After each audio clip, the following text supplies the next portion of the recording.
Hello guys, I'm back. Dito pa rin ako sa gilid ng taniman. Ayan, andun pa rin sila mama nagpapahinga. Ayan, dito sa gilid guys ng bakod namin ay puro saging. So ang problema ay lagi kaming naglilinis dito at tinatapunan naman ng basura. So ayan, imbis na magpahinga, kailangan kong maglinis.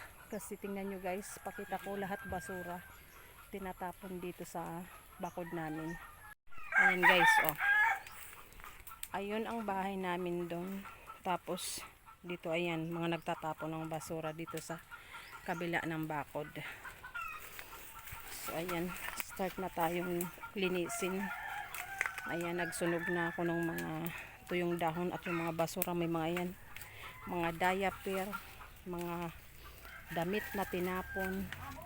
So linisin ko muna to guys. Nakakainis lang kasi dati nagbabayad pa kami ng tagalinis dito. Nagbayad kami ng tagahukay para ibaon yung mga basag-basag na plato, baso. Ayun ngayon, ayan na naman, puro na naman basura. So hindi tayo tatagal ng laging ganito, magbayad ng tagalinis. So ayan guys, pakunti-kunti ko ng linisan at baka naman mahiya sila pag nakitang naglinis ako ngayon. Pero tingnan ko lang kung makita ko yung nakatira dito sa kabila ng aming bakod at sabihin kong wag na magtapon ng basura. Kasi hindi naman to basurahan guys. Kaya nga tinataniman, nagbakod kami, sinira ang bakod, ayan. Sinira ang bakod para pumasok dito. At yan, naubos din yung mga bunga ng kaimito. Minsan nananakaw yung bunga ng saging dito guys. Ayan, balikan ko kayo guys. Maglinis muna ako at umiinit ang aking ulo sa maagang maaga, ay pagod na nga at ito pa ang mabungaran.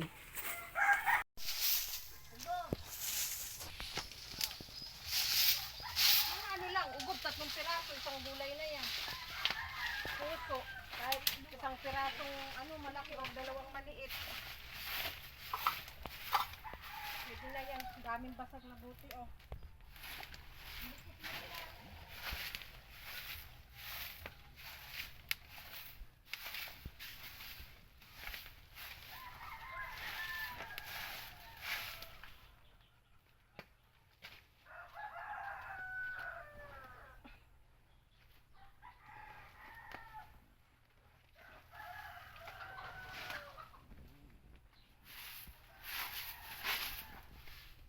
Kakainis.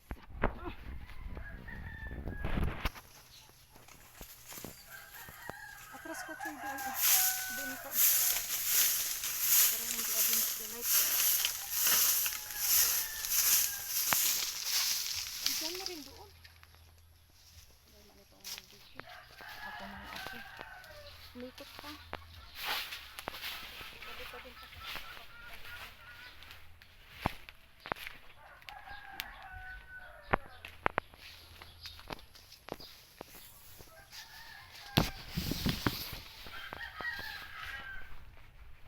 Wala mo na kita ma? Ayaw.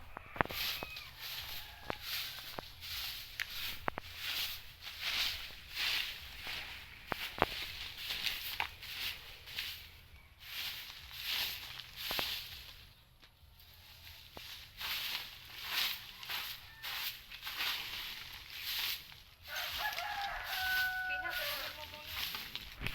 Hindi naman mag-video.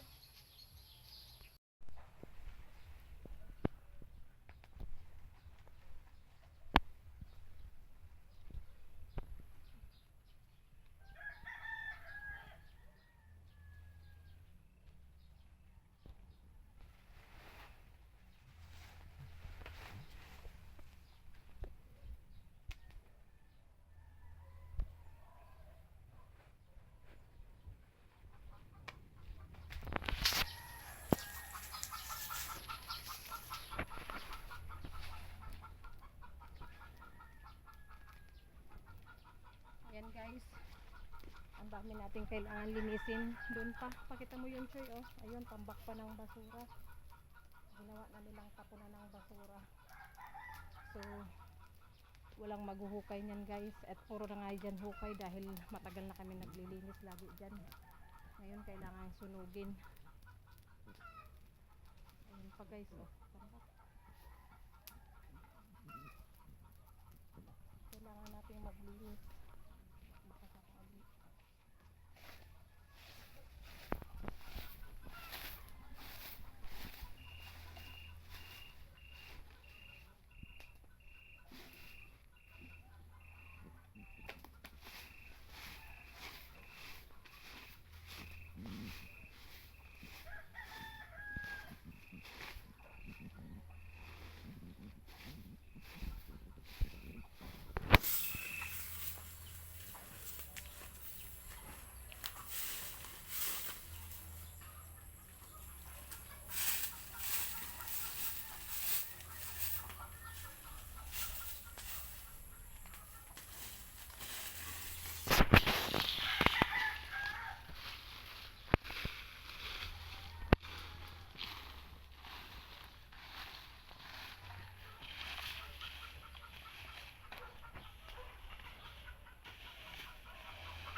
Papunta doon.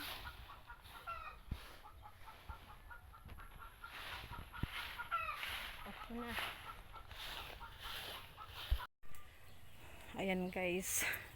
Medyo nalinis na. Nawala na yung mga tinapon na basura dyan. Puro mga lumang damit, mga diaper, mga basag na buti. Private compound ito guys. Hindi ito tapunan ng basura. Nakakainis lang. Kasi ilang beses namin silang sinabihan. Huwag magtapon ng basura dyan. Kasi nililinis nga. Dati nagbabayad pa kami. So, ganun pa rin. Parang mga bingi pa ulit-ulit. So, ngayon, idaan ko dito sa vlog. Baka sakaling mapanood nila to. At makita nila na pinagpapaguran yung paglilinis dyan. Kung sila ayaw nila ng basura nila, bakit itatapon dito sa kabilang bakod?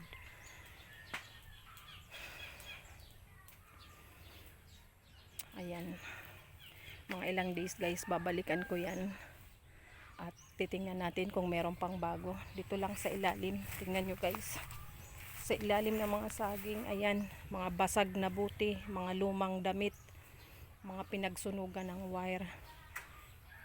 Ngayon malinis na. Kailangan talaga linisin guys kasi dito yung taniman, tapos daanan namin dito. Ngayon puro basura.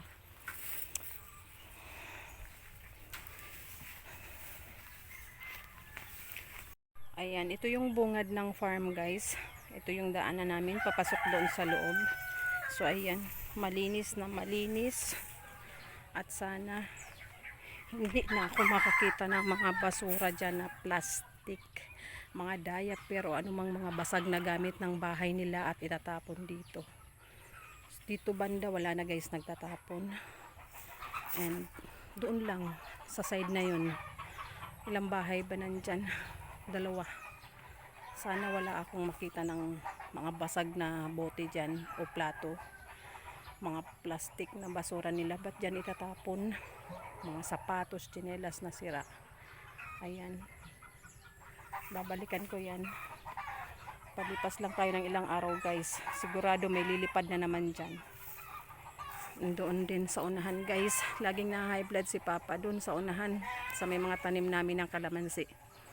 Kasi ginawa na talaga nilang basurahan. At pumasok na sila sa bakod namin and nagtanim sila doon. Matagal na silang nakinabang sa lupa na yan bago pa ito napagbakuran. Ngayon ganun pa rin. So kung papatulan mo guys, makakakuha ka ng kaaway. So hindi madala sa pakiusap. Ano kayang mabuting gawin guys? Comment nyo po dito. Kasi ang papa ko ay 72 years old na.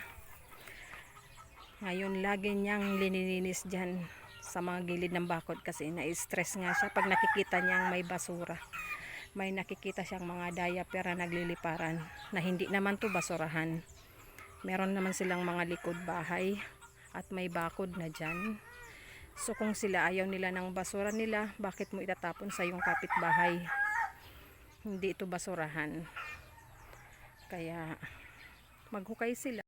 Ayan guys, kuha tayo ng saging na saba. Merong hinog. So kailangan nang putulin kasi meron na siyang hinog. Ganyan ang magandang pang saing guys or pang tag dito, turon. Kasi medyo matamis na, manibalang na at meron ng yung iba nahihinog na. Sa dami ng saging guys, nahihinog na lang sa puno. Ayan, ngayon lang nakita na may hinog na rin. Ayan, alalay lang kasi baka bumagsak.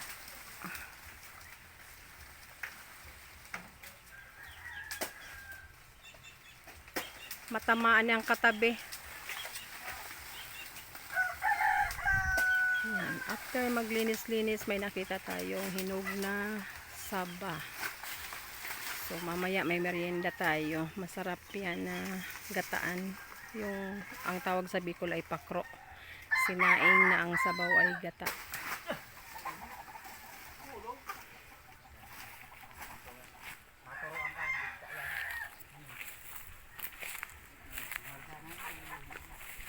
Hybrid saba, maputla ang balat. Ang anay nasa ilalim. Yan sa ilalim, may hinog na yung sa ilalim. Tapos yung mga dahon guys, ibigay sa kambing. Kaya hindi masasayang. Manaya, tuwangan ta. Mabigat nga lang.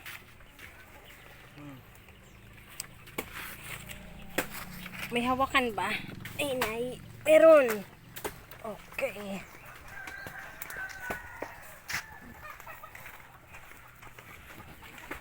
Ayan guys, meron pa ditong isang saging na kukunin. Mga pang 3 araw ay hinog na rin yan.